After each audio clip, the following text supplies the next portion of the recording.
lá. Arrebatamento? Devemos aguardar o arrebatamento? A igreja vai ser arrebatada? Como devemos aguardar o arrebatamento? Então, a paz de Cristo Jesus, eu sou o pastor Arlindo, superintendente da Escola Bíblica Dominical. Congregamos aqui na Assembleia de Deus, na rua São Geraldo, aqui em Bom Sucesso, no Rio de Janeiro, presidida pelo nosso querido pastor Eliseu Alves. Hoje nós vamos estudar sobre esse assunto que tem aqui o tema Voltar os olhos para a bendita esperança, e trata literalmente desse assunto, arrebatamento, vigilância, e coisas e assuntos inerentes a esse aqui, voltar os olhos para a bendita esperança de Deus. Vamos lá. Amados, o texto áureo da nossa lição de hoje diz assim: aguardando a bem-aventurada esperança e aparecimento da glória do grande Deus e nosso Senhor Jesus Cristo. Tito, capítulo 2, versículo 13. Verdade prática. A nossa esperança é algo vívido e real. Não se baseia em utopia e nem em imaginação humana, mas em fatos revelados na palavra de Deus e confirmados pela história. Ou seja, não é uma imaginação humana, não é um invencionismo humano, mas é pautado, tem coerência com a palavra de Deus. Esses são logo os primeiros passos, pois visto que nós estamos falando do texto áureo da nossa lição e também da verdade prática. A nossa lição aqui está baseada em Atos dos Apóstolos, capítulo 1, do versículo 6 ao 11. Quero deixar como um link para você estudar e meditar aí em sua casa e na sua igreja. Bem, o objetivo geral da nossa aula de hoje é voltar os olhos para a bendita esperança. Voltar os olhos para a bendita esperança, saber a esperança do arrebatamento da igreja do Senhor. Os objetivos específicos são três, os quais são: primeiro, afirmar que breve Jesus virá, e o segundo é destacar a necessidade de vigilância, e o terceiro e último é estimular a viver com fidelidade. São os três objetivos específicos da nossa aula de hoje. O nosso ponto central, que eu chamo de espinho dorsal da nossa aula, está escrito assim: a esperança da igreja é vívida e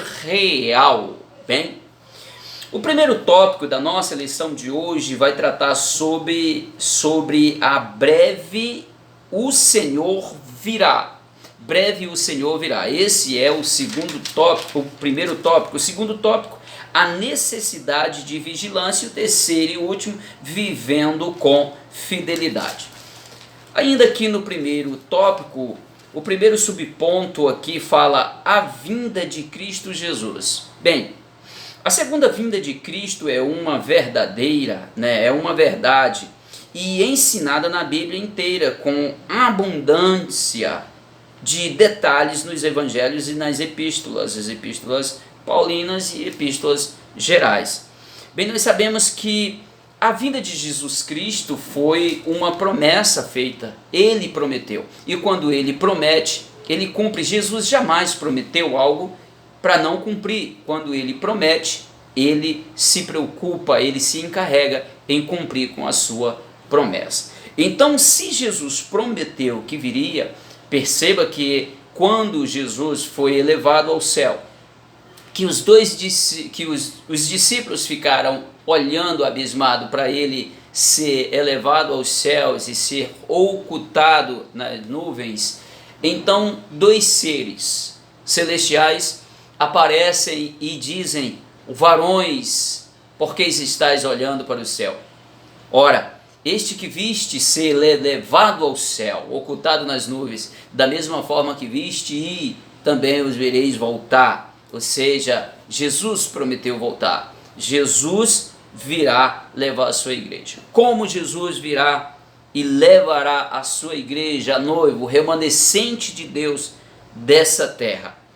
Ele levará, porque fez uma promessa, O segundo subponto aqui fala uma promessa de Jesus. Ele prometeu voltar a nos buscar e nos levar para o céu. João 14, versículo 1 ao 3. Mas parece que antes do Pentecostes os discípulos ainda não tinham uma compreensão exata dessa vinda.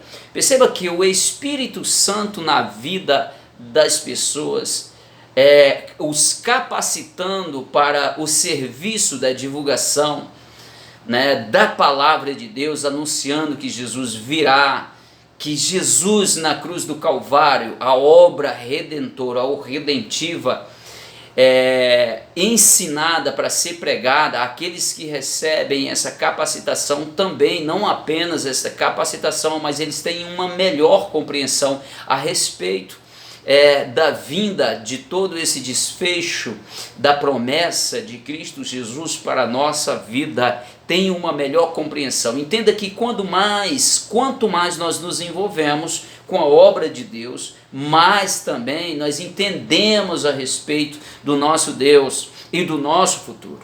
Isso é fato, isso é real. Então eles aqui, após o Pentecoste, a descida do Espírito Santo, eles passam a ter uma melhor compreensão a respeito da vinda de Cristo Jesus, do futuro da igreja, né? Talvez estivessem ainda pensando num reino físico, político, que era um pensamento dominante em Israel, pois eles perguntaram: nesse tempo, Senhor, restaurarás tu o reino a Israel? Então Jesus disse: não pertence a vós saber dos tempos ou das estações que o Senhor ele estabeleceu para o seu próprio benefício, para o seu próprio trabalho. Perceba aqui que mas Jesus os corrige por duas razões principais. O dia e a hora dessa bendita esperança é exclusividade do Pai, e está fora do radar humano, ou seja, da compreensão humana. Mateus 24, 36 e Marcos 13, 32. E a restauração do reino de Deus não é só para Israel, mas para todos os povos. Jerusalém, como em toda a Judéia e Samaria e até os confins da terra.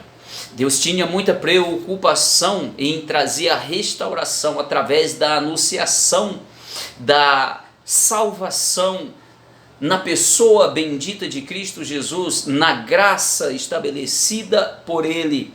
Então havia uma pressa dessa divulgação do Evangelho a toda criatura. E enquanto isso, os discípulos ainda estavam preocupados na restauração de Israel, algo que só veio acontecer em 1948. Amém? Louvado seja o nome santo do Senhor Jesus. Vamos lá.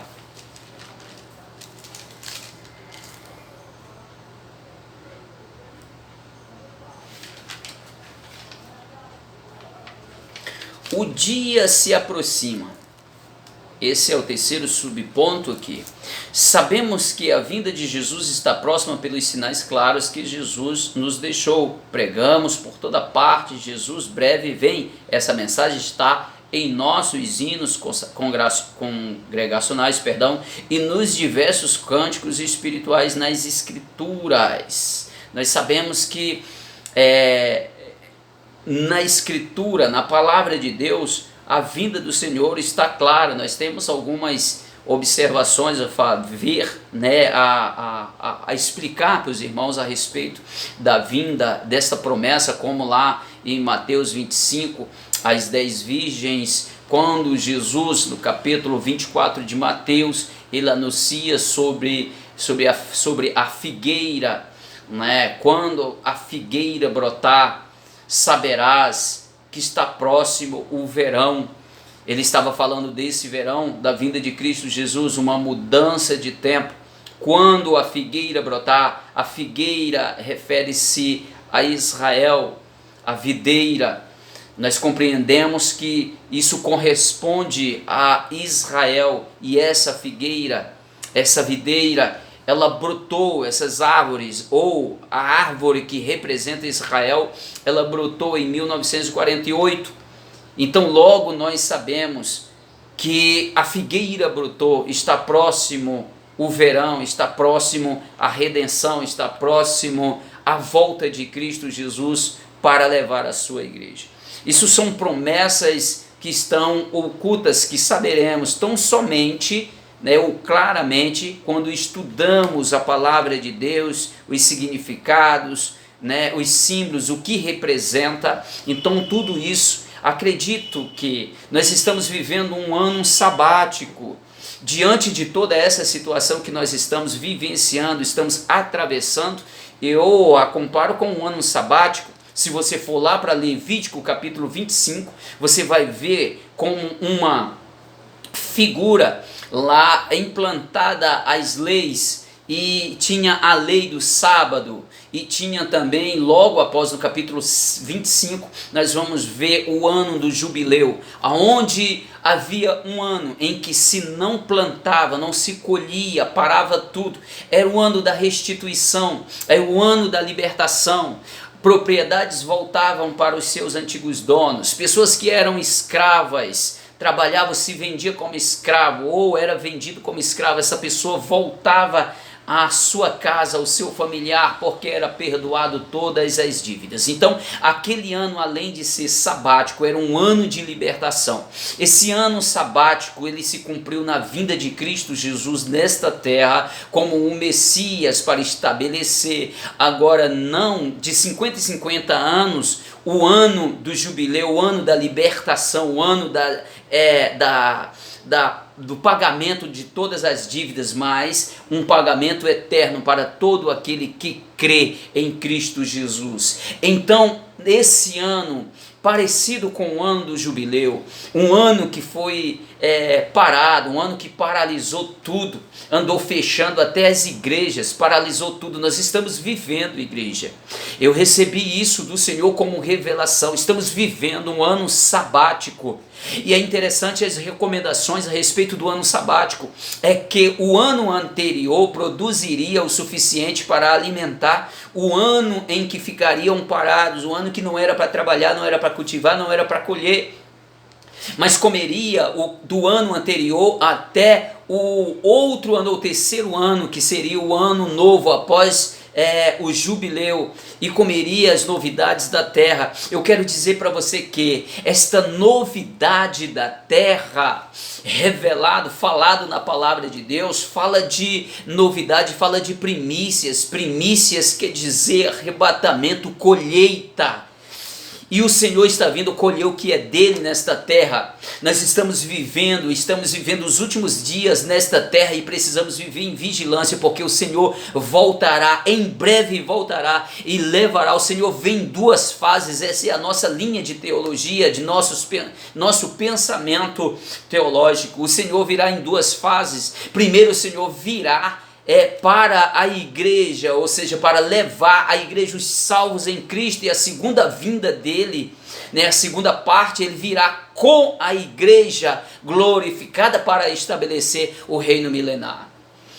É interessante nós lembrarmos que no céu será estabelecido dois tipos de povos: aqueles que estarão segurando em suas mãos palmas. Esses serão aqueles que virão de grande tribulação, são os mártires, aqueles que foram degolados, aqueles que foram extraviados, que foram abertos, foram mortos por feras bravias, os que foram jogados no Coliseu de Roma, aqueles que foram queimados vivos, aqueles que pagaram um preço da morte por não negar a Cristo Jesus, um como Policarpo, um como Antipas, a fiel testemunha que está escrito lá em Apocalipse, e outros mais discípulos, a igreja em Esmirna, a igreja martíria, os discípulos, apóstolos, e todos estes que foram martirizados, eles se levantarão com palma nas mãos, com vestes brancas. Oh, louvado seja o nome santo do Senhor. São tantos que a palavra de Deus fala que são tantos, milhões e milhões, milhares e milhares. Está lá em Apocalipse capítulo 9, versículo 14, ou 7, 14, uma coisa assim. Então, meus amados, vamos adiante. E a segunda parte desses você vai encontrar na carta que João escreveu a uma das igrejas lá em Apocalipse, falando que aqueles que forem absorvidos receberão uma pedra branca, então são justificados por Deus, receberão uma pedrinha branca na sua mão, e essa pedrinha tem um nome, o seu novo nome, que só você e Deus conhece ele, mais ninguém. Isso fala de absolvição, pessoas que você vai ficar surpreendida quando chegar lá na eternidade e ver, ué, eu não sabia que ele estaria aqui. Pois sim, pois esteve lá, porque quem justifica é Deus. A vida pessoal de cada um como eu posso dizer, é responsabilidade, é assunto particular de cada um. Muito bem, o dia se aproxima e devemos viver e estar em vigilância. A necessidade de vigilância.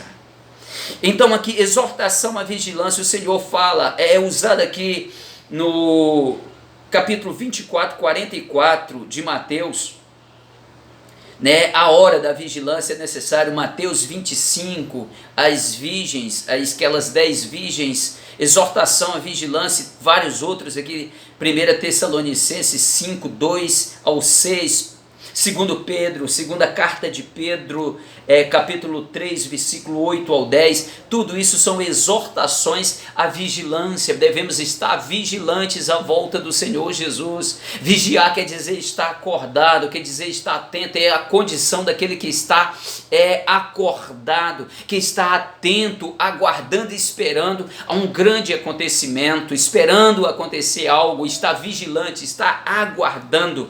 Então nós temos aqui esta exortação a vigiar. Vigiai, vigiai, o dia se aproxima, o Senhor virá e levará a sua igreja, pode ter certeza. Os alarmes falsos, então nós temos aqui também a expressão de alguns alarmes falsos. Muitos ousaram a prognosticar dia, estabelecer dia para a volta do Senhor Jesus, mas a palavra de Deus está muito bem clara para nós. Isso aqui é uma questão em que tão somente o Pai sabe, é uma ordem dada do Pai, direto do Pai, então acontecerá esse grande evento. Mas não adianta o homem, nós pela palavra saberemos ou entendemos que está muito próximo a vinda de Cristo Jesus, mas não podemos estabelecer um dia certo. Eu aqui já falei a respeito do dia sabático. Nós estamos vivendo um ano sabático, nós estamos vivendo um tempo do fim, nós estamos vivendo o princípio de dores, mas o dia exato da volta de Cristo Jesus, nós não sabemos, precisamos estar atento. Atento como? Mantendo a nossa vida, uma vida íntegra com Deus. Precisamos ter cuidado com essa questão de julgar os outros, precisamos ter cuidado com essa questão de críticas infundadas, pois o Senhor vai salvar pessoas que você menos imagina, independente de denominação, independente de ser ovelha de pastor A ou B, independente disso, a salvação é individual. Faça a sua parte, cuidado e zele por ela. Essa questão de quem vai a denominação tal, esquece isso. Deus vai levar um povo lavado e remido no sangue do Cordeiro. Se você é uma pessoa salva pela graça, você é uma pessoa conservadora, você é uma pessoa que tenha o Espírito Santo na sua vida e conduz a sua vida dentro dos padrões estabelecidos por Deus, você é uma pessoa salva, você não se desvia, você zela por aquilo que você recebeu, você entende a riqueza e a glória da graça de Deus estabelecida por Cristo Jesus no Calvário. Você é uma pessoa salva, você vai continuar nesse pensamento e se guardando como uma pessoa santa e se santificando cada vez mais, de fé em fé, de glória em glória. Eu tenho certeza disso, pode crer, meu amado. E segundo subponto do tópico 2, do tópico que diz a necessidade de vigilância, fala os alarmes falsos. Como nós falamos, muitos prognosticadores já decidiram, ou seja, alarmaram, estabeleceram um dia para Jesus voltar, e isso não aconteceu, ficaram envergonhados e tentaram distorcer ou justificar o seu erro de prognóstico, né? Vamos lá. Terceiro e último tópico fala vivendo com fidelidade. Primeiro, definição. O que é fidelidade, né? A fidelidade é a qualidade de ser cheio de fé, característica daquele que é fiel, né? lealdade. Os termos fidelidade, verdade e lealdade pertencem ao mesmo campo semântico na Bíblia. Seja o Senhor entre nós testemunha da verdade e fidelidade, Jeremias 42, verso 5, mostrando toda a boa lealdade, Tito 2, 10. Então logo nós entendemos essa definição de fidelidade. Fidelidade é ter fidelidade, ser leal no seu compromisso, compromisso com a esposa, compromisso com a família, compromisso com Cristo Jesus, compromisso com a tua salvação, compromisso nos teus tratos, ter responsabilidade com aquilo que você trata. Nós ainda vivemos nesta terra. Eu vou aprontar nessa terra porque isso aqui não tem nada a ver com o céu, eu tenho que ser fiel a Deus. Você ainda vive nessa terra, o que você constrói aqui te acompanha como obras. Cuidado com esse negócio. Tudo que nós fazemos aqui nesta terra é registrado no registro de Deus lá na eternidade. Não escapa nada dos olhos de Deus. Lembrando que quando errar, e saiba que tem um olho olhando para você, Deus vê todas as coisas. Mas a vantagem é que você pode pedir perdão, pode zerar a tua conta com Deus, arrependendo-se genuinamente do erro motivacional, do erro processual, o erro que a gente processa, os pecados que a gente processa, que a gente dá vida a ele através da concupiscência da carne, a nossa vida adâmica. Então é necessário que nós viemos nos arrepender e te pedir perdão genuinamente ao Senhor, porque a conta será zerada. Então nós temos aqui a definição já, e o segundo subponto aqui, o subtópico, a fidelidade de Deus. Deus é fiel à sua palavra, devemos ser imitadores de Deus. Deus é fiel à sua palavra, mesmo que nós formos infiéis, Deus continua fiel. Não estou dizendo fiel a nós porque somos, mesmo sendo pecadores e tal, isso, criamos um culto antropocêntrico. Tu és fiel, Senhor, mesmo que eu seja infiel, tu permanece fiel a mim. Deus é fiel à sua palavra, porque não pode negar-se a si mesmo a sua palavra. Mas cuidado com esse negócio, não pense que você é merecedor de alguma coisa, que eu sou merecedor de alguma coisa, não. Tudo que acontece de bom na minha vida é pela graça, e o que não acontece de ruim na minha vida é pela misericórdia de Deus. Misericórdia e graça são duas dádivas de Deus para a humanidade, muito parecida, porém é em ordem diferente. A graça é aquilo que o Senhor nos dá sem a gente merecer. A gente não merece nada de bom, mas mesmo assim Ele nos dá. E a misericórdia é aquilo, tudo que a gente merece de ruim, o Senhor não dá, porque Ele é misericordioso. Tem o sentido inverso, mas ao nosso favor. Então é isso, a fidelidade de Deus. Ele permanece fiel à sua palavra, porque não pode negar-se a si mesmo.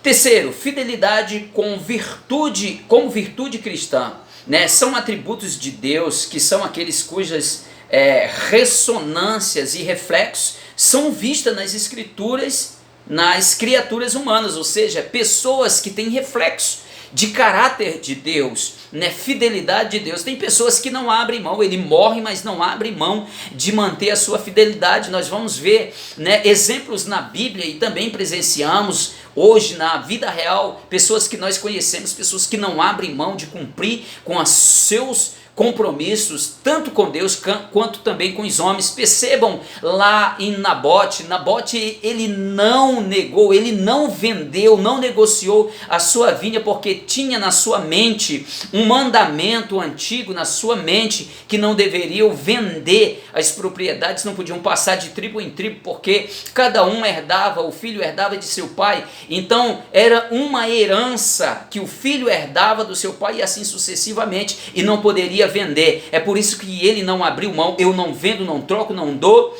e acabou sendo morto, mas não abriu mão desse princípio, desse mandamento de Deus para que estava escrito para o povo, para as tribos lá em Levítico. Muito bem, tempos e estações. Jesus repreende aqui os seus discípulos quando os seus discípulos buscam aqui um entendimento a respeito da restituição do reino a Israel. Algo que aconteceu em 1948, como eu falei. A figueira brotou. Israel recebeu o direito, né, de independência, de Estado independente. Recebeu o direito. Hoje essa bandeira, ela é uma bandeira que está levantada lá na ONU ainda, quando foi estabelecido o Estado de Israel como Estado independente, onde teve a participação de um brasileiro chamado Oswaldo Aranha. A figueira brotou, nós estamos nos dias derradeiros nessa terra e é necessário nós termos vigilância. Os discípulos se preocuparam com o estabelecimento do reino a Israel se livrar do cativo, se livrar, ter o seu direito independente. Então Jesus responde a ele, não sei se era o que eles queriam ouvir, mas a resposta de Jesus é que ele disse que não caberia a ele saber dos tempos. Falando dos tempos, segundo o pastor Ezequias Soares, ele fala que esse tempo aqui, na língua original, está condicionado ao tempo do homem, ao Cronos, ao Cronos que pertence, né, ao entendimento humano, acontecimentos que aconteceria nessa terra no tempo do homem. Mas o Senhor tinha outros objetivos, ou seja, divulgar a salvação em Cristo Jesus. Depois ele trataria desse assunto de restabelecer. Ele diz, não cabe a vocês saber do Cronos, do tempo que Deus já estabeleceu para resolver assuntos do Cronos, assunto do tempo desta terra de Israel, do reino de Israel nessa terra. Mas também não cabe a vocês saber de estações, que nesse versículo também o pastor Ezequias Soares fala que está condicionado ao Kairos, o tempo de Deus, que foi algo que o próprio Deus tomou para si para estabelecer os seus propósitos vindouro, como o seu reino milenar e coisa parecida, todos os acontecimentos dos derradeiros dias para o estabelecimento do reino, né, milenar nesta terra. Então nós possamos entender o que Deus quer falar conosco. Às vezes nós estamos tão ansiosos para saber e tomar posse de alguma coisa nessa terra, que nós somos ansiosos, somos seres humanos, mas Deus está preparando algo muito melhor para a nossa vida. Não abra mão da sua salvação, não abra mão do arrebatamento, não abra mão de ter uma vida com Deus. Independente de qualquer circunstância, saiba de uma coisa, é necessário estarmos vigilantes, esperando, aguardando a volta do Senhor Jesus. Nós precisamos pregar, precisamos falar mais nos púlpitos das igrejas, a necessidade de estarmos vigilantes para a volta do Senhor Jesus, para a salvação. Se não falarmos de arrebatamento, se não falarmos de céu, as pessoas não vão ter alegria, não vão alimentar essa esperança dentro de si, de um dia morar no céu.